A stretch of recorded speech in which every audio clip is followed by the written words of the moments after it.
आदाब नाजरीन, खैर मकदम है आपका अजीज सलाम में। आपके साथ मैं हूं खुर्शीद रब्बानी। आज का मुद्दा लेकर आज बात जम्मू कश्मीर की, जहां महबूबा कैबिनेट में बड़ा फेरबदल हुआ।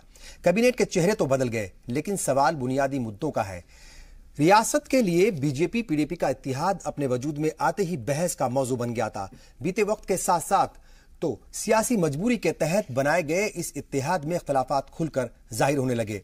आर्टिकल 370 से लेकर रियासत की दीगर मुद्दों पर बीजेपी और पीडीपी के बीच तालमेल की कमी किसी से छुपी नहीं रही। हाल ही में कठुआ गैंगरेप और मर्डर पर तो ये इख्तलाफात मजीद बढ़ गए थे। अब जब कैबिनेट में बड़ा फेरबदल हुआ है और न सिर्फ कुछ नए चेहरे शामिल हुए, बल्कि कविंदर गुप्ता को नया नायब वजीर आला भी बनाया गया है। ऐसे में बड़ा सवाल यही है कि इस गैर फितरती इत्तेहाद के बीच क्या महबूबा मुफ्ती की नई टीम के साथ कश्मीर के हालात बदलेंगे। और इस मौजू पर बात करने के लिए कई खास मेहमान हमारे साथ, इनका तारुफ हम करा दें। हमारे साथ हैं राहुल जलाली साहब, सीनियर जर्नलिस्ट हैं, इस्तकबाल है सर आपका। इनके अलावा हमारे साथ हैं शैलेंद्र सिंह साहब, कांग्रेसी लीडर हैं, आपका भी इस्तकबाल है। और इनके अलावा हमारे साथ हैं इनामुन नबी साहब, पॉलिटिकल एनालिस्ट हैं। और साथ ही मौजूद हैं मलिक याकूब साहब, स्पोक्स पर्सन नेशनल कॉन्फ्रेंस के। इनके अलावा भी कई मेहमान हमारे साथ जुड़ेंगे, एक एक करके सभी से बात करेंगे। और आगे बढ़ने से पहले आइए आपको दिखाते हैं एक खास रिपोर्ट। मैं कविंदर गुप्ता, मैं सुनील कुमार शर्मा, आई शक्तिराज परिहार, मैं सतपाल शर्मा, आई राजीव जसरोटिया, मैं मोहम्मद खलील बान, आई देवेंद्र कुमार मन्याल।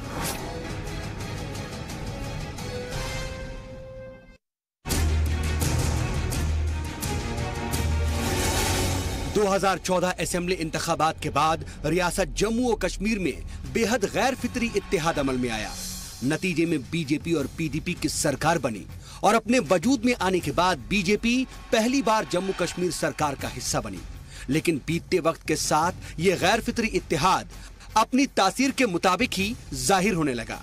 सियासी मजबूरी के तहत साथ आई दोनों सियासी जमातें आर्टिकल 370 से लेकर एफ्सपा जैसे तमाम मुद्दों पर अलग अलग सिमत में जाती नजर आईं। खैर, आपसी इख्तलाफात के दौर से गुजर रहे इत्तेहाद के बीच ही 3 साल से ज्यादा वक्त बाद कैबिनेट में तब्दीली हुई। कन्वेंशन सेंटर में हलफ बर्दारी की तकरीब में गवर्नर NN वोहरा ने सबसे पहले कविंदर गुप्ता को हलफ दिलाई। गांधीनगर असेंबली हलके की नुमाइंदगी करने वाले कविंदर गुप्ता अभी तक कानून साज काउंसिल के स्पीकर के ओहदे पर फाइज थे। उन्होंने वजीर की हैसियत से हलफ ली। कविंदर गुप्ता रियासत के नए नायब वजीर आला होंगे। जम्मू कश्मीर हमारे जो तीनों खित्ते हैं, जम्मू, लद्दाख और कश्मीर, सभी के लिए सरकार काम करेगी। और मैं विश्वास दिलाना चाहता हूं, हम सब के योगदान से, टीम वर्क के माध्यम से जम्मू कश्मीर की परिस्थितियां बदलेगी और अच्छा समय आएगा। कविंदर गुप्ता के बाद बीजेपी की जानिब से बीजेपी के रियासती सदर सतपाल शर्मा ने हलफ ली। सत शर्मा को कैबिनेट वजीर का दर्जा दिया गया। साबिका काबीना में ट्रांसपोर्ट महकमे का आजाद चार्ज संभाल रहे सुनील शर्मा की तरक्की हुई। किश्तवाड़ से रुकन असेंबली सुनील शर्मा को कैबिनेट वजीर का दर्जा दिया गया। जिन नए चेहरों को काबीना में शामिल किया गया, उनमें देवेंद्र कुमार मान्या, राजीव जसरोटिया और शक्तिराज परिहार शामिल हैं। बीजेपी के अलावा पीडीपी कोटे के भी 2 वुज़रा को हलफ दिलाई गई। हालांकि डिप्टी सीएम का ओहदा छोड़ने वाले निर्मल सिंह फैसले से खुश नहीं बताए जा रहे। तो वहीं बीजेपी के सीनियर लीडर राम माधव दवे ने भी कहा कि रियासती काबीना में मौजूदा रद्द अमल का कठुआ मामले से कुछ भी लेना देना नहीं है। बहरहाल, कैबिनेट में हुई इस तब्दीली के बाद आवाम के जहन में तो सवाल बस यही है कि आपसी इख्तलाफात के बीच क्या बुनियादी मुद्दों, उनकी भलाई और फलाह के काम पर जोर दिया जाएगा। ब्यूरो रिपोर्ट, जी सलाम। जाहिर तौर पर महबूबा मुफ्ती जो है, उनकी नई टीम बन गई है। नए कैबिनेट में कई सारे मिनिस्टर जो है वो आज उन्होंने ओथ ली। और अब इस नई टीम के सामने बहुत सारी चुनौतियां हैं, बहुत सारे चैलेंजेस हैं। क्या उन चैलेंजेस को वो आने वाले वक्त में, जो 3 साल का वक्फा बचा है, उसमें पूरा कर पाएंगे? ये बड़ा सवाल है, क्योंकि बहुत सारी उम्मीदें हैं वहां के अवाम को, वहां के लोगों को। और गैर फितरी जो ये इत्तेहाद है, इस पर भी बहुत सारे सवाल उठते हैं कि बहुत सारे ऐसे इश्यूज थे जिन इश्यूज के ऊपर पीडीपी और बीजेपी के दरमियान इख्तलाफात थे, या जो है बहुत सारी चीज़ों को लेकर के, इनके अलावा भी बहुत सारे ऐसे इश्यूज थे जिनको लेकर के इख्तलाफात थे। तो ऐसे में किस तरीके से ये हुकूमत बेहतर तरीके से काम करेगी जम्मू कश्मीर की आवाम के लिए, और किस तरीके से उन तमाम इश्यूज को पार करते हुए वो आगे बढ़ेगी, इस पर बात करने के लिए, जैसा मैंने पहले बताया था, कई खास मेहमान हमारे साथ जुड़ गए हैं। एक बार फिर इनके नाम जो है हम आपको बताना चाहेंगे। राहुल जलाली साहब हैं, शैलेंद्र सिंह साहब हैं, इनामुन नबी, मलिक याकूब साहब और यासिर ऋषि साहब भी हमारे साथ हैं, एमएलसी हैं पीडीपी के। राहुल जी, पहला सवाल आपसे ही, जिस तरीके से हम देख रहे हैं ये महबूबा मुफ्ती की नई टीम आज जो है वो एक बार फिर से सामने आई है और बहुत सारे जो है वो मिनिस्टर्स उन्होंने आज ओथ ली है, किस तरीके से देख रहे हैं? क्या कुछ जम्मू कश्मीर के जो अवाम की जो बहुत सारी उम्मीदें हैं, बहुत सारे इश्यूज है, वहां पर हालात बदलने की भी बात है, जम्मू कश्मीर के अवाम के हालात क्या बदल जाएंगे? पहला मसला जो इस नई कैबिनेट के लिए है वो कठुआ का, ये क्या करेंगे? हाँ। क्या इंसाफ मिलेगा उस बच्ची को या नहीं? हाँ। अभी जब ये कैबिनेट बनी है तो पहला बयान जो डिप्टी चीफ मिनिस्टर का आया है, हाँ। उसमें उन्होंने कह दिया कि ये तो बड़ी छोटी सी बात थी। हाँ। तो वहीं पे शुरू हो गया कि ये कैबिनेट क्या करने वाली है। हाँ। दूसरी बात, ये मसला उतना पीडीपी का नहीं है ये जितना भाजपा का है, क्योंकि अगर आप देखें रिशफल जो हुआ है वो भाजपा ने करवाया है, मंत्री उनके सारे रिजाइन हुए थे।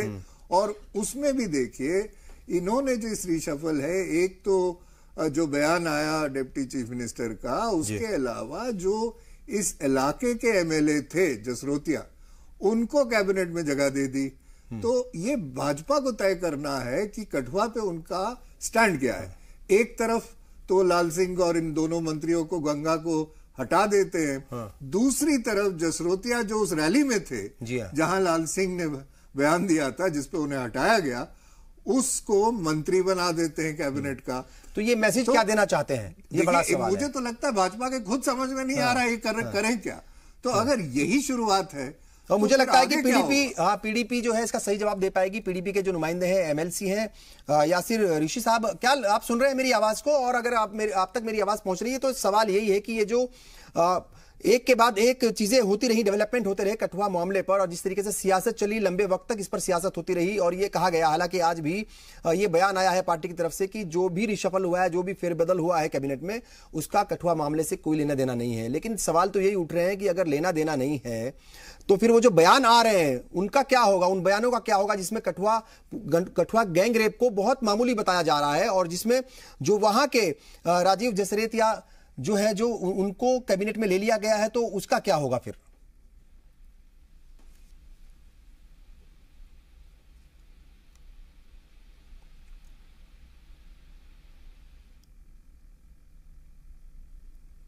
लगता है मेरी आवाज उन तक नहीं पहुंच पा रही है। और राहुल जलाली साहब, आप कह रहे थे कि भाई इसका मतलब तो यह है कि आप कहते कुछ है और करते कुछ है, मतलब पब्लिक जो है उसको कहीं ना कहीं आप फंसाए हुए हैं सियासत में, और आपको जो करना है सिर्फ वही करना है, कोई मतलब नहीं है किसी से। देखिए क्या हो रहा है कि भाजपा ने जब शुरुआत हुई कठुआ का, हाँ। तो इन्होंने एक दबाव में आके इन दोनों मंत्री से रिजाइन ले लिया।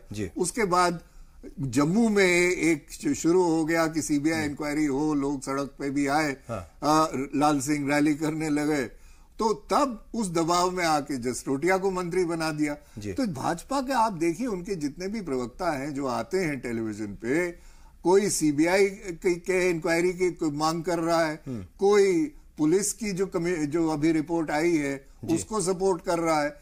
तो ये तय नहीं कर पा रहे हैं कि करे क्या, और यही प्रॉब्लम रही है भाजपा के साथ जम्मू में। हाँ। ये तय नहीं कर पाते हैं कि करना क्या है। यासिर साहब हमारे साथ की बात, हाँ, यासिर साहब हमारे साथ फिर से जुड़ गए हैं। यासिर साहब, अगर मेरी आवाज आप तक पहुंच रही है, क्या आपका जो है विजन वो क्लियर नहीं है? क्या जो सियासी तालमेल की कमी है वो पिछले 3 साल से लगातार झलकती रही है आपके दरमियान और बीजेपी के दरमियान, यानी बीजेपी और पीडीपी के दरमियान जो आपसी तालमेल की कमी है वो दिख रही थी, और कठुआ गैंगरेप के बाद, उस मर्डर के बाद जो भी हालात बने वहां पर सियासी, वो तो सबके सामने है। उसके बाद भी अगर राजीव जसरोतिया को ले लिया गया है कैबिनेट में, तो ये बड़ा सवाल उठता है कि भाई ये बताना क्या चाहते हो आप, बीजेपी क्या बताना चाहती है, और पीडीपी की क्या मजबूरी है कि उसको सरकार का हिस्सा बना रहना जो है उसकी, या सरकार चलाना जो है उसकी, या हुकूमत चलाना उसका कहीं ना कहीं एक बहुत बड़ी मजबूरी है उसकी। देख लीजिए सर, पहले तो मैं कठुआ के मामले पे पूरे मुल्क को सलाम पेश कर रहा हूँ, जिस तरह से पूरा मुल्क, पूरी जमातें इकट्ठे हो गई है इसको लेके कि इसको राजनीति मुद्दा नहीं समझा बल्कि इसको एक इंसानियत का मुद्दा समझा। हाँ। तो एक तो ये मसला है। दूसरा मसला फिर बीजेपी ने जो उस वक्त कदम उठाया था लाल सिंह और दूसरों के मामले में, वो भी उनका एक बहुत बड़ा कदम था। तीसरा मामला जो है आप कह रहे हैं हमारी मजबूरी किसी को नहीं होती है। ये जब अलायंस हुआ था तब अगर पीडीपी के पास कोई मजबूरी थी, ये मुल्क के हित के लिए मजबूरी, अगर उस वक्त मुफ्ती मोहम्मद सईद के पास कोई मजबूरी थी, उसके पास ये मजबूरी थी, ये मुल्क कैसा रहे।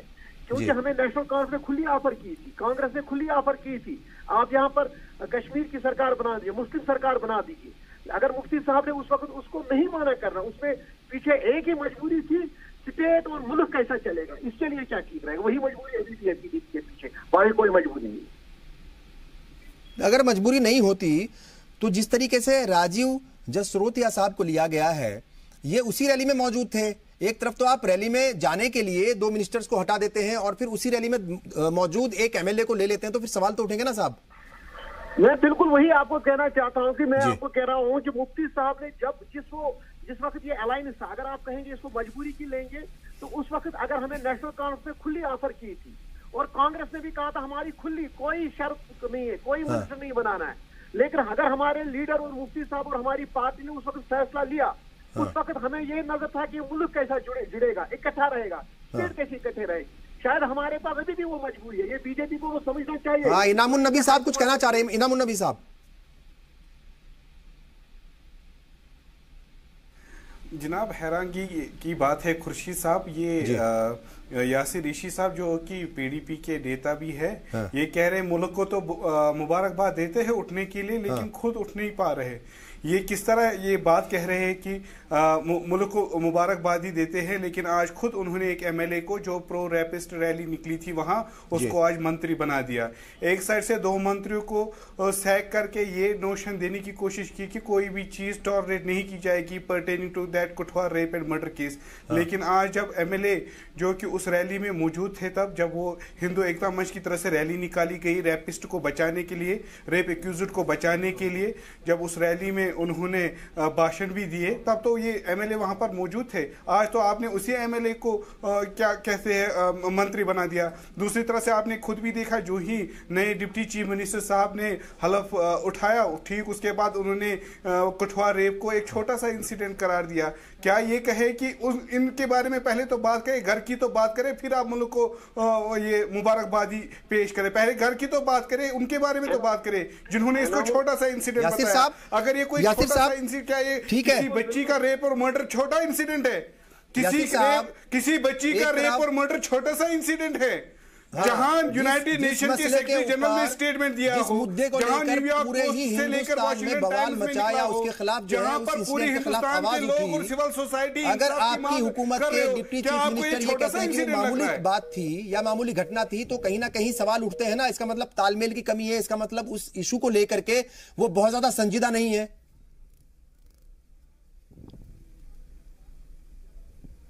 इनामुन नबी साहब, आपको क्या लगता है कि मतलब सरकार चलानी है, हुकूमत चलानी है, इसीलिए कॉम्प्रोमाइज कर लीजिए?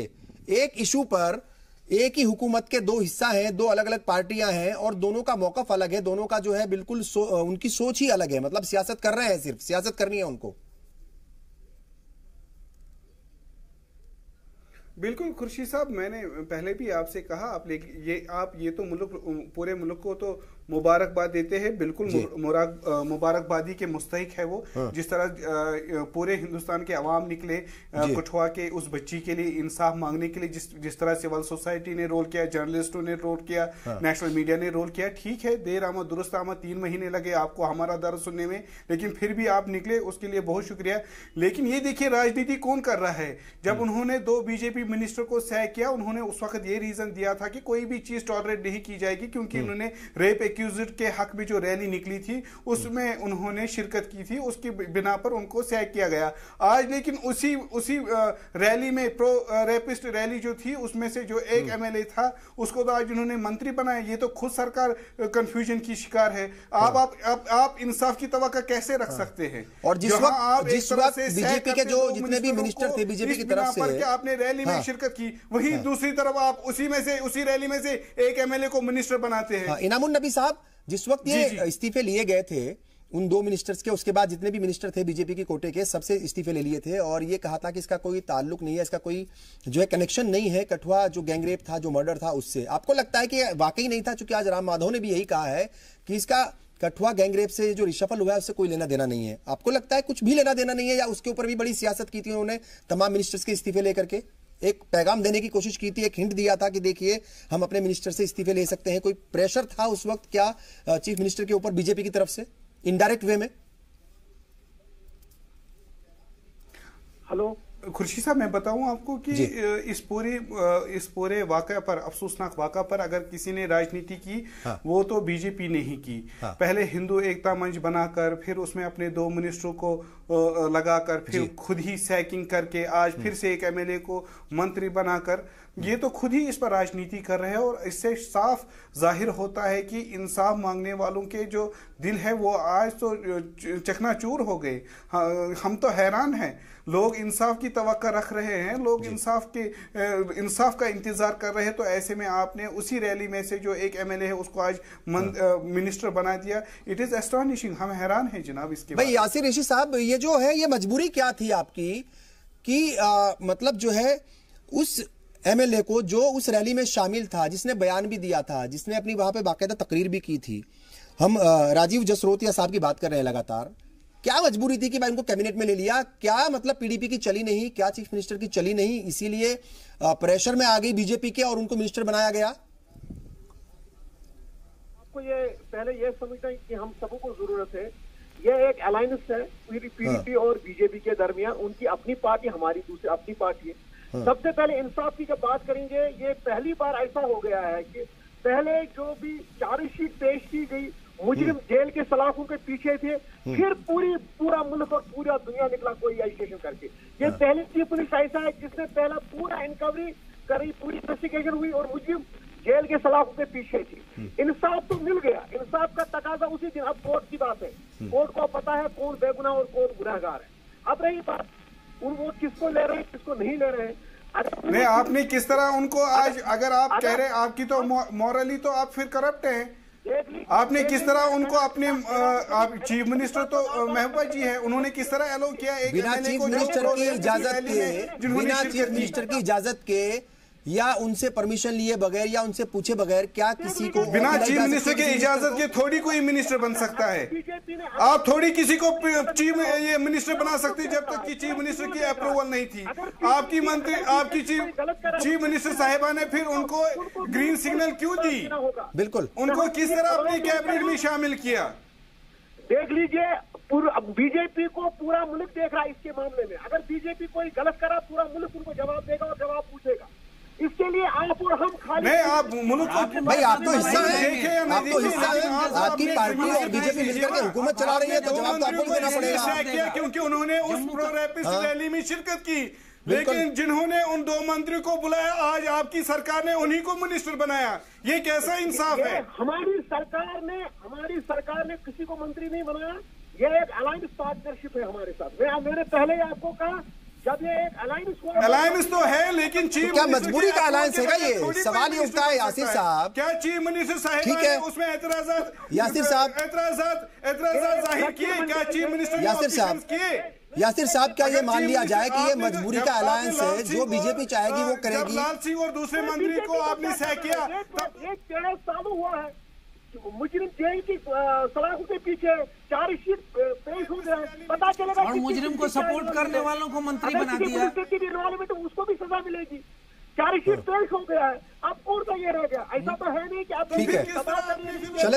शैलेंद्र जी हाँ, चलिए आपसे ही पूछ लेते हैं, क्योंकि वो तो हाँ वो बच रहे हैं और वो अपनी सियासत में जो है वो अभी तक जो है उलझे हुए हैं, वो उससे बाहर नहीं निकलेंगे। आपको लगता है ये जो पीडीपी और बीजेपी का जो अलायंस है और जो आज रिशफल हुआ है, बड़ा बदलाव जो है, बड़ा फेरबदल देखने में मिला, ये आपको लगता है कि चूंकि वहां के बहुत सारे ऐसे इश्यूज हैं जिनको लेकर के बीजेपी और पीडीपी के दरमियान बड़े इख्तलाफात हैं, चाहे वो आर्टिकल 370 का मसला हो, स्टोन पेल्टर्स की बात हो, उनको जब उनके ऊपर से मुकदमे हटाए गए या उनको जो है मतलब उनको मेन स्ट्रीम में लाने की बात की गई, तब भी बड़े बवाल मचे थे। और एक नहीं, कई सारे ऐसे इश्यूज हैं जिसको लेकर के दोनों के दरमियान इख्तलाफात हैं। ये क्या आपको लगता है कि बहुत बड़ी मजबूरी है जिसके तहत वो हुकूमत चला रहे हैं? और मतलब इस दरमियान चूंकि ये आपस में उलझे रहेंगे, सियासत इसके ऊपर होती रहेगी, तो जो अवाम का भला होना है, जम्मू कश्मीर की जो अवाम है, जो लद्दाख की अवाम है, जो उनका भला होना है, वो भला नहीं हो पाएगा, उन कामों पर असर पड़ेगा, मुतासिर होंगे वो काम। खुर्शीद भाई, सबसे पहले तो चुनाव के समय में इन दोनों पार्टियों ने एक दूसरे के खिलाफ चुनाव लड़ा था। हाँ, ये बात रहने दीजिए साहब, ये ऐसा आप लोग भी बहुत बार करते हैं, ऐसा कांग्रेस ने भी 1000 बार किया होगा और दूसरी पार्टियों ने भी किया होगा, उसको छोड़ दीजिए, वहां से शुरू उसको छोड़ दीजिए। उस वक्त क्या हुआ था वो अभी देखिए, सुनिए ना, यासिर साहब ने खुद बोला है अभी कि आपकी पार्टी की तरफ से भी उनको ये मतलब जो है ऑफर था हुकूमत बनाने का, तो आपने भी उनके खिलाफ ही इलेक्शन लड़ा था, आप मिलकर के नहीं लड़े थे, इस बात को छोड़ दीजिए। उन्होंने ऐसा कहा, लेकिन ऐसा नहीं है। आज की तारीख में यह है कि इस बात को तो रहने दीजिए आप। जम्मू कश्मीर को लूटने के लिए और वहां के बच्चियों की असमत को लूटने के लिए दोनों पार्टियों का गठबंधन है। आज की तारीख में जिस विधायक ने पूरे उस जलसे का आयोजन किया था, जिसने वहां तकरीर करी थी, उसको मंत्री बना करके ये लोग उसे एम्पावर कर रहे हैं कि जेल की सलाखों के पीछे जो आदमी है उसको कैसे पैरवी करके वो बाहर निकाल पाए और कैसे जो है जहां तहां अपने पुलिस महकमे में दखल करके और उस चीजों को प्रभावित कर पाए। हाँ। आज की तारीख में इनको जम्मू कश्मीर को लूटने की प्रायोरिटी के लिए ये चाहे जितने भी एक दूसरे को जूते उछालें, लेकिन इनकी गठबंधन चलनी चाहिए, यही इनका टारगेट है। यानी कुल मिलाकर के हुकूमत का हिस्सा बनना है, मतलब दोनों ही पार्टियों को हुकूमत में रहना है। जिन मुद्दों पे चुनाव लड़े, दोनों ने जिस मुद्दे पे चुनाव लड़ा, कश्मीरी पंडितों के नाम पे चुनाव लड़ा, कोई चर्चा नहीं है। 4 साल केंद्र के भी हो गए, 3 साल राज्य के भी हो गए। इन्होंने चुनाव लड़ा धारा 370 के ऊपर, 3 साल वहां के भी हो गए, 4 साल यहाँ के हो गए। आज आसिफा के लिए ये बोल रहे हैं कि पूरी देश निकल के आई पीछे से, हमें खुशी है और हमें फक्र है कि पूरा देश आसिफा के लिए पीछे निकल के आया। लेकिन हमें अफसोस है कि पीडीपी आज की तारीख में वैसे लोगों को मंत्री बना रही है जो लोग वहां के उसके खिलाफ और उसमें उसको धार्मिक रंग दे करके और उस लड़की के जो है बलात्कारियों का सपोर्ट कर रहे थे, उनको मंत्री बना रहे हैं आप। बेशर्मी की हद हो गई। आज की तारीख में पीडीपी और बीजेपी का गठबंधन ही नहीं, पीडीपी का मुख्यमंत्री भी बेनकाब हो गई है। देखिए, सवाल ये नहीं है, कठुआ का तो सवाल है, पर सवाल ये है कि 3 साल अभी बचे हुए हैं इस सरकार के, और अभी तक आप देखिए हो क्या रहा है। यही कठुआ का लीजिए, पीडीपी का एक रवैया है और भाजपा का बिल्कुल उल्टा रवैया है। जो भी आप मुद्दा ले लीजिए, आर्टिकल 370 ले लीजिए, 370 को छोड़िए, की बात ले लीजिए, जो आसपास से क्या करना है, पे ले लीजिए, डायलॉग होगी कि नहीं होगी, वहां का उस पर ले लीजिए, डायलॉग होगी कि नहीं होगी, इस पे दोनों, एक नॉर्थ पोल पे बैठा हुआ है और एक साउथ पोल पे बैठा हुआ है। कश्मीर को लूटने के लिए दोनों एक जगह बैठे हैं। गठबंधन जो बनी है कश्मीर में, जम्मू कश्मीर में, ये आप इसको एक गाड़ी की तरह समझिए जिसके 2 जो पहिए हैं, एक आगे जा रहा है, एक पीछे जा रहा है। क्या ये गाड़ी चल पाएगी? मुझे तो नहीं लगता है। इसीलिए हालत कश्मीर की जो है, जम्मू की जो है, लद्दाख की जो है, तीनों खित्तों में लोग खुश नहीं है। ये डेवलपमेंट के जो काम है वो बहुत ज्यादा मुतासिर हो रहे हैं, उन पर बहुत असर पड़ रहा है और ये निगेटिव असर हो रहा है। यासिर ऋषि साहब, इन्होंने बड़ी इंपॉर्टेंट बात कही है, राहुल जलाली साहब ने। इनका साफ तौर पर यह कहना है कि अगर गाड़ी के 2 पहिए और एक आगे चलेगा एक पीछे चलेगा, दोनों की सिमत अलग होगी, दोनों की डायरेक्शन अलग होगी, तो डेवलपमेंट कैसे हो पाएगा? से कैसे बोल रहे हैं? भारतीय जनता पार्टी जो कर रही है उसका देश जवाब देगा। ठीक है, जम्मू कश्मीर का मुख्यमंत्री होने के नाते पीडीपी की नेता महबूबा मुफ्ती क्या जवाब दे रही है? चलेंद्र जी। यासिर साहब, मेरा सवाल आपने सुना होगा, मैं फिर दोहरा रहा हूं अपने सवाल को। अगर एक गाड़ी के 2 पहिए अलग अलग सिमत में चलेंगे, अगर उस गाड़ी के 2 ड्राइवर होंगे, दोनों की सोच अलग होगी, एक किसी प्लेन के 2 पायलट होंगे और दोनों अलग सिमत में चलना चाहेंगे, तो कैसे चलेगा? कैसे डेवलपमेंट होगा उस स्टेट का, जहां पर 2 बड़ी पॉलिटिकल पार्टीज हैं, दोनों का अलायंस है, दोनों की हुकूमत है, लेकिन दोनों के जो लीडर्स हैं वो बिल्कुल अलग अलग सोच रखते हैं, अलग अलग पॉइंट्स के ऊपर, अलग अलग इश्यूज के ऊपर। तो डेवलपमेंट कैसे हो पाएगा? असर तो लोगों के ऊपर पड़ेगा ना। फिर मैं राहुल जलाली साहब से एक बात करना चाहता हूँ और आप सब लोग सवाल करना चाहता हूँ जी। जब इलेक्शन का रिजल्ट आ गया तो जम्मू में एक साइड के एक ही पार्टी बनी और सारी एक रिलीजियस से बने, कश्मीर में एक पार्टी बनी और सारे एक रिलीजियस से बने। तो इसका मतलब क्या था कि क्या ये पहिए उसी वक्त डिसाइड हुए थे, अलग अलग पहिए? मैंने कहा आपको, जब ये अलायंस बनी, ये अलायंस गवर्नमेंट के लिए नहीं बनी। आपको पता है, आप किससे अभी पूछ रहे थे, क्या आपने उनको ऑफर किया था? आप एक खुली ऑफर थी उस वक्त, नेशनल कॉन्फ्रेंस की तरफ से खुली ऑफर थी, बाकी लोग जो आजाद थे उनकी तरफ से खुली ऑफर थी, कांग्रेस की तरफ से खुली ऑफर थी। अगर हमारे लीडर ने कोई फैसला किया वो सही बात है, एक मंडेट वहां कुछ और मिला, हिंदू रिलीजन या और किसी कम्युनिटी को मिला, यहाँ पर किसी और कम्युनिटी को मिला, लेकिन हमारे लीडर ने स्टेट को एक रखने के लिए हमारी चीफ मिनिस्टर अभी भी वही कोशिश कर रही है कि स्टेट को कैसे एक रखेंगे। हो सकता है अलग अलग चल रहे हैं, हो सकता है कुछ और कर रहे हैं, लेकिन हम अभी भी कोशिश कर रहे हैं और हम इंशाल्लाह। देखिए, 2-3 चीजें हैं जो मैं ऋषि साहब को याद दिलाऊं कि जब इनकी अलायंस बनी थी, एक एजेंडा भी बना था उसके साथ। उस एजेंडा में एक बात रखी गई थी कि इनका एक कोऑर्डिनेशन कमेटी बनेगी। वो कोऑर्डिनेशन कमेटी कभी बनी नहीं, नाम आए थे। अगर ये कोऑर्डिनेशन कमेटी बन जाती तो ये जो मसले आज आपके सामने आ रहे हैं कि दोनों पार्टी अलग अलग बातें कर रही हैं, ये ना होता तो पहला सवाल तो ये है कि वो कोऑर्डिनेशन कमेटी क्यों नहीं बना रहे आप? बिल्कुल, ये ऋषि साहब अगर इसमें जो ये कोऑर्डिनेशन है, कोऑर्डिनेशन तो नहीं, मैं कमेटी की बात कर रहा हूं। आप एजेंडा ऑफ अलायंस को पढ़िए, उसमें ये मुद्दा है। और कोऑर्डिनेशन कमेटी बनाई गई थी मुफ्ती साहब के, जब मुफ्ती साहब थे, अलायंस हुआ जिसमें 5 मेंबर भी थे, उसकी मीटिंग ही नहीं हुई कभी। और उसके बाद जो है उस कमेटी का आता पता ही नहीं कि वो है कहाँ, वो पता नहीं। बहरहाल ये जो रिशफल हुआ है, ये जो बड़ा फेरबदल हुआ है महबूबा मुफ्ती की हुकूमत की जो कैबिनेट है या फिर जो महबूबा मुफ्ती कैबिनेट है, उसमें जो बड़ा फेरबदल हुआ है, इसके सियासी मायने क्या है और इसका जो रियासत है, रियासत जम्मू कश्मीर, उसके अवाम के ऊपर, उसके डेवलपमेंट के ऊपर, वहाँ के कामों के ऊपर, वहाँ की नौजवान नस्ल के ऊपर क्या कुछ फर्क पड़ेगा, कितना पॉजिटिव निगेटिव असर पड़ने वाला है, इस पर बात करेंगे। एक ब्रेक लेंगे, बहुत जल्द हाजिर होंगे, आप बने रहिए हमारे साथ। मैं सुंदर गुप्ता, मैं सुनील कुमार शर्मा, आई शक्तिराज परिहार, मैं सतपाल शर्मा, आई राजीव जसोटिया, मैं मोहम्मद खलील बान, आई देवेंद्र कुमार मन्याल।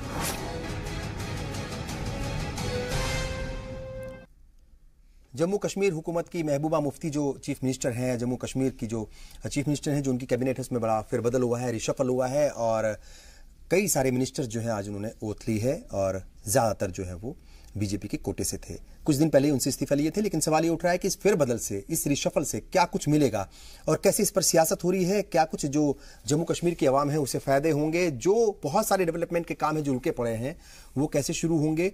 बहुत सारे ऐसे इश्यूज हैं जिनके ऊपर दोनों ही पार्टी के दरमियान, पीडीपी और बीजेपी के दरमियान एक राय नहीं बन पाती, इख्तलाफात हैं, तो वो कैसे निपट पाएंगे। बहुत सारे ऐसे इश्यूज हैं और बात ये भी हो रही है कि जो करप्शन का मसला है वो भी लगातार जम्मू कश्मीर से ऐसी खबरें आती हैं कि वहां पर करप्शन जो है वो कम होने का नाम नहीं ले रहा है, जिसका असर जो तरक्याती काम है उनके ऊपर बहुत ज्यादा पड़ता है। राहुल जलाली साहब, आपको क्या लगता है, चूंकि अभी हम रिपोर्ट दिखा रहे थे कैसे गुलमर्ग की जो मेन सड़क है, मेन रोड है, वही टूटी पड़ी हुई है, जहां पर बहुत ज्यादा सयाह जाते हैं, जहां पर टूरिस्टों की जो है बड़ी तादाद हर रोज जाती है घूमने के लिए। तो अगर डेवलपमेंट के काम ही नहीं हो रहे, पीने का साफ पानी नहीं है, स्कूल नहीं है बच्चों के लिए, पढ़ाई के लिए, और नौजवानों के पास रोजगार नहीं है, नौकरियां नहीं है, तो फिर कैसे काम चलेगा, कैसे जो है ये लोग काम कर पाएंगे जब बहुत सारे इश्यूज को लेकर इन दोनों के दरमियान इतने सारे इख्तलाफात हैं। तो देखिए, वही दिक्कत तो वहीं आ रही है। मैं सिर्फ डेवलपमेंट की बात नहीं है, क्योंकि मुद्दे सियासी हैं वहां पे, सियासी बहुत बड़ा मुद्दा है कश्मीर में। तो उस सियासत में मैं जो उस मुद्दे को टैकल करने के लिए अगर वहां की सरकार एक अल्फाज में बात नहीं कर रही है, अलग अलग चेहरे हैं, अलग अलग बातें होती है, तो कुछ भी काम नहीं होगा। तो यही देख रहे हैं। और जम्मू में ये हाल है कि जम्मू में भी ये देखिए, हालांकि वो शहर में भाजपा का रोल बहुत था, भाजपा ये डिसाइड नहीं कर पा रही है कि जम्मू में करे क्या। वैसे सिर्फ भाजपा ही नहीं, जितनी भी सियासती पार्टी है वहां की, जम्मू कश्मीर की, वो कांग्रेस भी ले लीजिए, आज की तारीख में जम्मू की लीडरशिप, जितने भी पॉलिटिकल पार्टीज हैं, जम्मू को कोई डायरेक्शन नहीं दे पा रही है। जम्मू बिखरा पड़ा हुआ है, एक खित्ता दूसरे खित्ते से झगड़ा कर रहा है, आपस में तनाव बढ़ाया जा रहा है, पर इसमें कोई लीडर आपको साफ नहीं दिखता है कि जम्मू को कहे कि भाई करना क्या है। कहीं पे बात हो रही है जम्मू कश्मीर पुलिस की, जो उनकी रिपोर्ट आई है उस पे कार्रवाई हो, कहीं पे बात हो रही है सीबीआई इंक्वायरी की जाए, इस पे न रवैया भाजपा का साफ है। किसी भी सियासती दल ने आके साफ नहीं किया, पीडीपी को छोड़ के, कि ये मैं बात सही कर दूं कि पीडीपी का इनामुल नबी साहब रवैया तो साफ, बिल्कुल सही बात है, बिल्कुल। इनामुल नबी साहब, कोई पार्टी बात ही नहीं कर रही है। इनामुल नबी साहब, आपको क्या लगता है, अभी 3 साल का जो कामकाज था, या 3 साल की जो दौरे हुकूमत थी, या जो इनका वक्त था, वो पूरा कर लिया है? आपको लगता है कि जो असल इश्यूज थे, आम आवाम से जुड़े हुए इशू थे, जम्मू कश्मीर और लद्दाख के आवाम से जुड़े हुए जो इश्यूज थे, तरक्की के काम जो होने थे, वो उतना तेजी के साथ नहीं हुए, बल्कि अगर हम जम्मू एरिया की बात करें, वहां पर कम्युनलिज्म को किसी ना किसी तरीके से डायरेक्ट इनडायरेक्ट वे में उसको हवा दी गई। बहुत सारे ऐसे इश्यूज हैं जिनके ऊपर उलझा करके रखा गया है आवाम को, जम्मू कश्मीर की आवाम को। और हमने देखा कि पिछले दिनों में किस तरीके से जम्मू कश्मीर में अलग अलग इश्यूज के ऊपर बवाल मचा, और खासतौर से कश्मीर में तो कई महीनों तक वहां पर बवाल मचता रहा।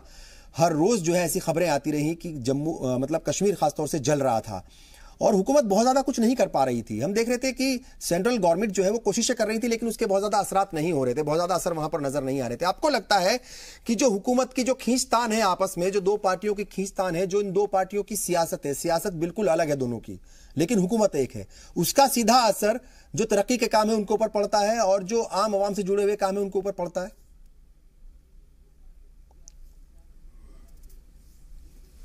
खुर्शीद साहब, बिल्कुल मैं आपकी इस बात से इत्तेफाक रखता हूं कि जिस तरह अभी पीडीपी के नेता यासिर ऋषि साहब कह रहे थे कि हमें जम्मू को चलाना था, कश्मीर को चलाना था, ये एक बहाना लेकर इन्होंने अलायंस किया है।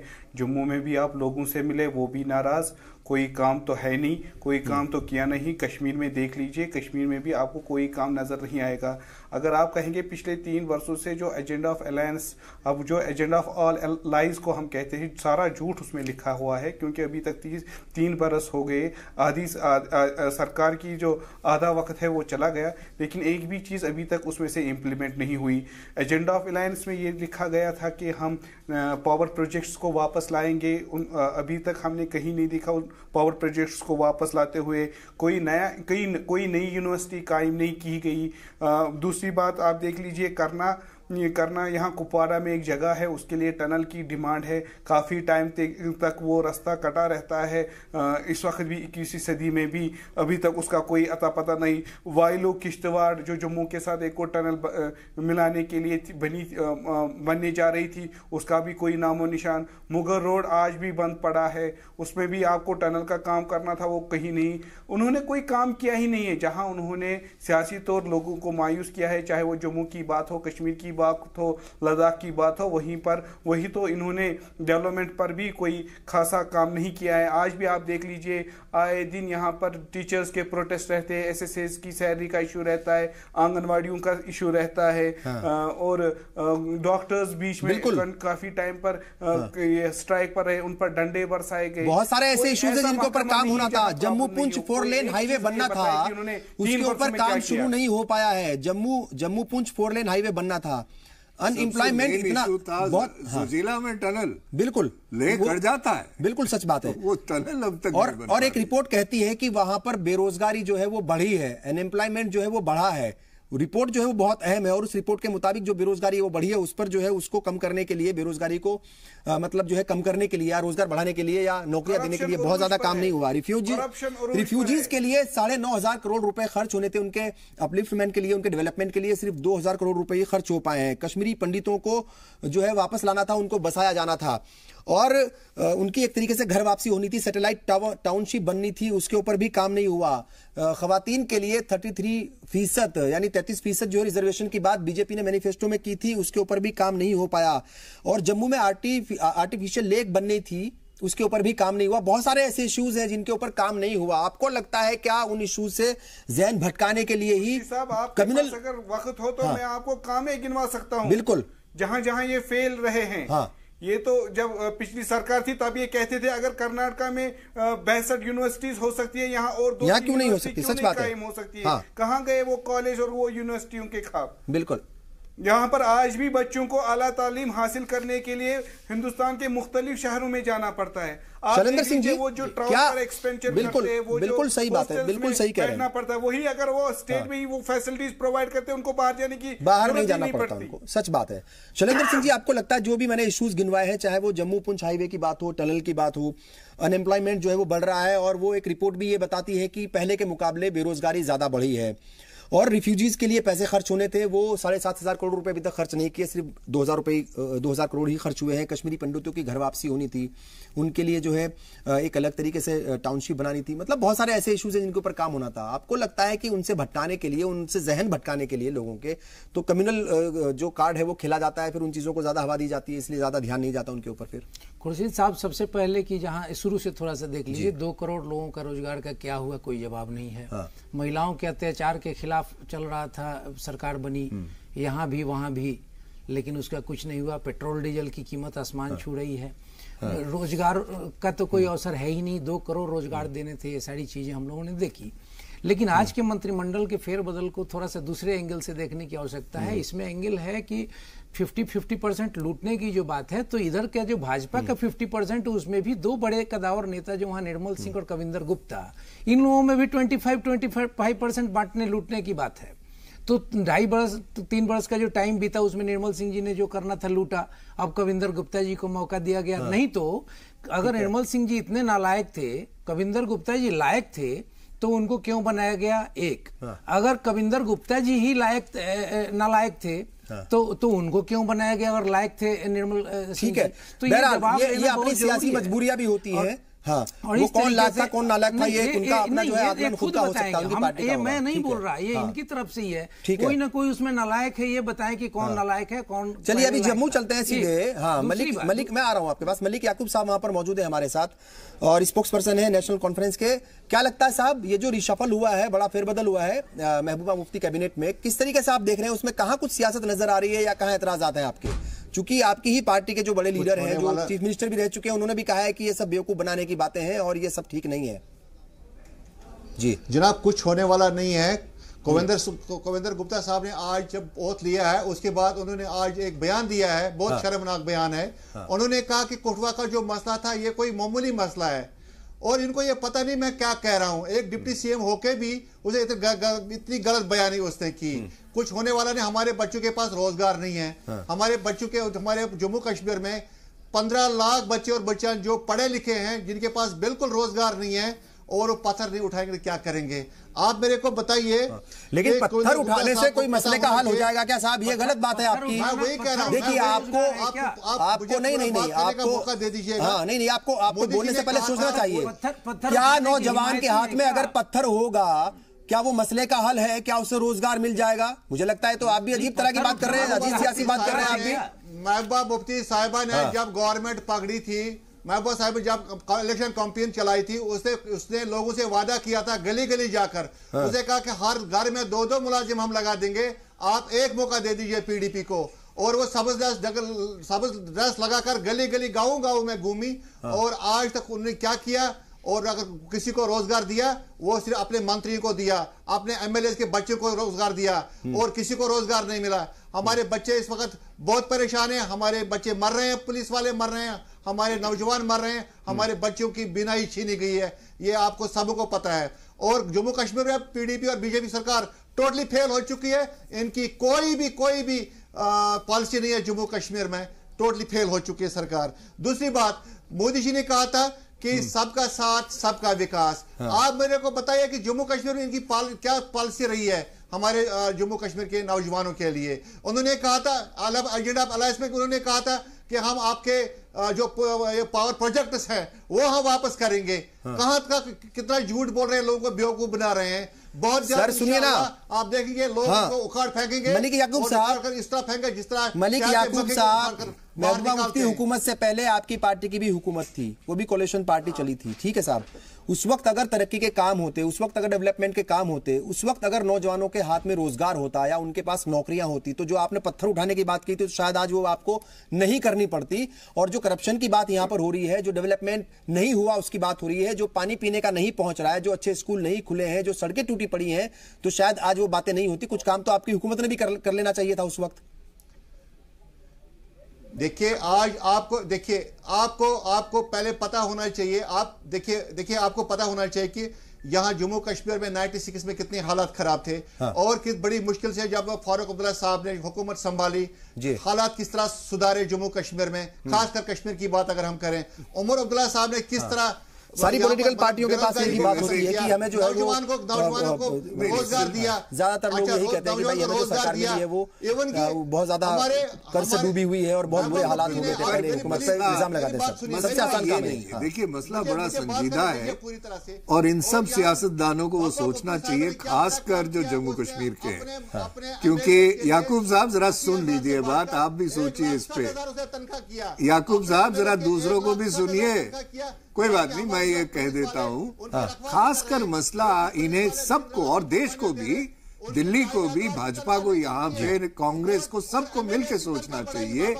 देखिए, जब इलेक्शन हुई थी जम्मू कश्मीर के तो 70% वोट पड़े थे। ठीक है। अभी जो इलेक्शन हुआ, ये स्थिति बनाई है, ये हालत हो गया है कि आप इलेक्शन एमपी का, पार्लियामेंट का करवा नहीं पाए। ठीक है याकूब साहब, 6%। चलिए याकूब साहब को चूंकि जाना है, कुछ देर के लिए ही वो हमारे साथ जुड़े थे। सवाल ये है, ठीक है, ये सरकार फेल हो चुकी है। हाँ।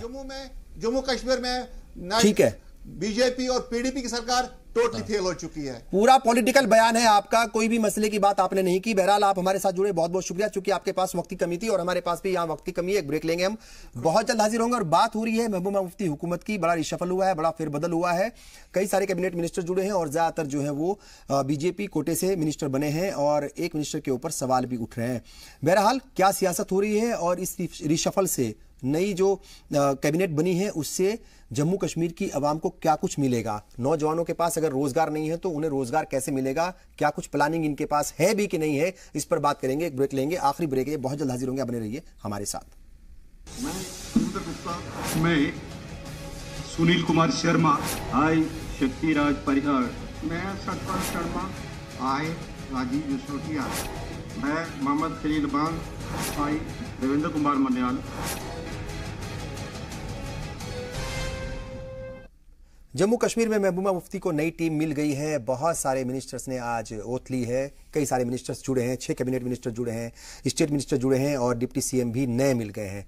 क्या जम्मू कश्मीर की जो आवाम है, लद्दाख की जो आवाम है, क्या उसके दिन बदलेंगे? क्या वहां पर अच्छे दिन आएंगे, पहले के मुकाबले अच्छे दिन आएंगे? सवाल ये उठ रहे हैं। और अब जो बहुत सारे इश्यूज हैं जिनको लेकर के सियासत होती है, काम नहीं होता, सिर्फ सियासत होती है, क्या वो सियासत रुकेगी? जो इश्यूज की बात है, जो मुद्दों की बात है, जो आम आवाम से जुड़े हुए मसले हैं, क्या उनको एड्रेस किया जाएगा?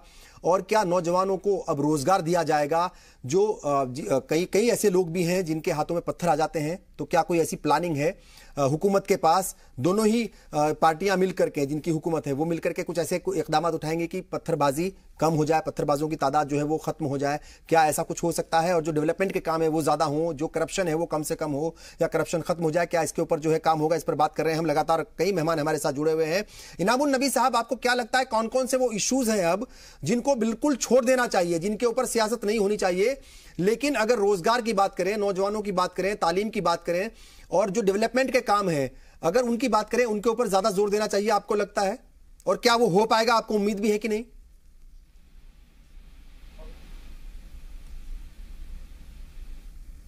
आपको पता है कि पिछले 3 वर्षों से हम नामसाइद हालात से गुजर रहे हैं। उसकी ये वजह है कि जो मसले कश्मीर है, जिस तरह आर्मी के चीफ ने भी परसों कहा कि रिसेंटली एक स्टेटमेंट में कहा कि हमें मारदार से कुछ हासिल नहीं होगा, ना आर्मी को होगा ना मिलिटेंट्स को होगा। उसके लिए ज़रूरी है कि एक डायलॉग होना चाहिए, जो कि एजेंडा ऑफ अलायंस में भी है। एजेंडा ऑफ अलायंस में दोनों पार्टी इस बात पर मुत्तफिक हुए थे कि स्टेक होल्डर्स के साथ बात करेगा। वहाँ पर स्टेक होल्डर्स का मेंशन जो हुआ है ना, वो हुर्रियत और पाकिस्तान है। जल्द से जल्द उसके लिए उनको बात करनी चाहिए।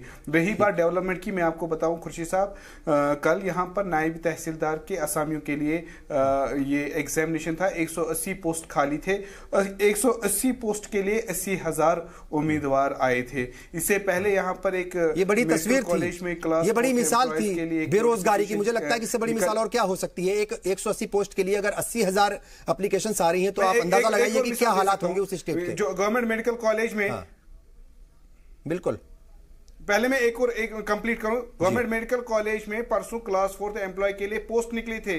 आपको हैरानगी होगी, राहुल जलाली साहब मेरी इस बात से इत्तेफाक करेंगे, आप अंदाजा लगा लीजिए जनाब, पीएचडी स्कॉलर्स ने class 4th employ, class 4th job के लिए अप्लाई किया था। They were the applicants. जहां नायब तहसीलदार 180 पोस्ट के लिए 80,000 बच्चे अप्लाई कर रहे हैं, वहां क्लास 4th जॉब के लिए हमारे पीएचडी स्कॉलर्स अप्लाई करे। आप देखिए रियासत की हालात कहां पर है।